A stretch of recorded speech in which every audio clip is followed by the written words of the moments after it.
Donc du coup, pour ce qui est de la schizophrénie, vous évoquez le fait qu'avec le temps, les mécanismes ne fonctionnent plus de la même façon, plus bien.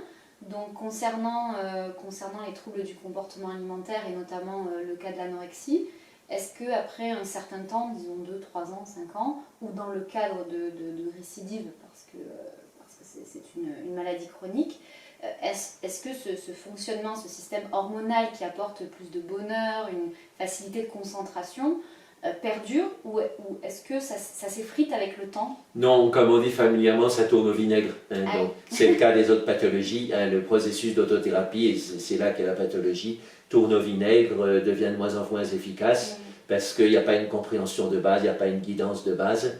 Et du coup, comment est-ce que ça tourne au vinaigre? C'est-à-dire les inconvénients du jeûne dépassent les avantages. Les inconvénients, donc c'est la sensation d'avoir froid, c'est la violence envers soi-même, ça c'est très important. Voilà, il y a une violence envers soi-même. Il y a aussi, c'est important pour expliquer la dégradation des choses, le mensonge vis-à-vis de l'entourage. On n'a pas envie de montrer son anorexie, du coup on ment, et c'est pas bien de mentir, donc ça nous retombe dessus, il y a l'effet boomerang. Donc tout ça, ça fait des complications. Et puis aussi il y a le complexe de supériorité, l'ego se greffe sur l'anorexie. Je me dis, papa, maman, les frères et sœurs, ils mangent comme des cochons, et moi je suis l'ange qui ne mange pas.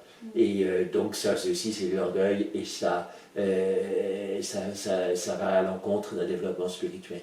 Donc il faut expliquer tout ça, et voir les choses d'un point de vue d'une évolution éthique et spirituelle globale, pas simplement de la psychopathologie, papa, maman, etc. C'est important, mais il y a d'autres niveaux. Et c'est important de les aborder dans les explications, dans l'éducation thérapeutique. Je crois beaucoup à l'éducation thérapeutique. En plus, les anorexiques sont en général plus intelligents que la moyenne, donc il faut leur servir des explications de bonne qualité, pas des trucs infantilisants. Et voilà, et quand on présente le yoga et la méditation, il faut dire que c'est une grande voie de l'humanité pour se tirer de ses souffrances depuis des milliers d'années. Ce ne sont pas les premiers à souffrir, et donc il y a ces grandes voies qui sont là, et c'est beaucoup plus que des thérapies. Et alors, à l'hôpital, on se dit on est laïque, donc il ne faut pas le dire. Mais au fait, je pense que c'est bien de le dire, parce que ça peut accrocher directement les patients plutôt que leur proposer des thérapies occupationnelles, etc. Donc, voilà, leur présenter ça comme plus qu'une thérapie. Donc, du coup, comment le yoga et la méditation peuvent entrer en complément d'une thérapie? Oui, alors on pourrait dire comment est-ce qu'une thérapie peut entrer en complément, en complément du yoga et de la méditation. Oui, il ne faut pas dévaloriser le yoga et la méditation.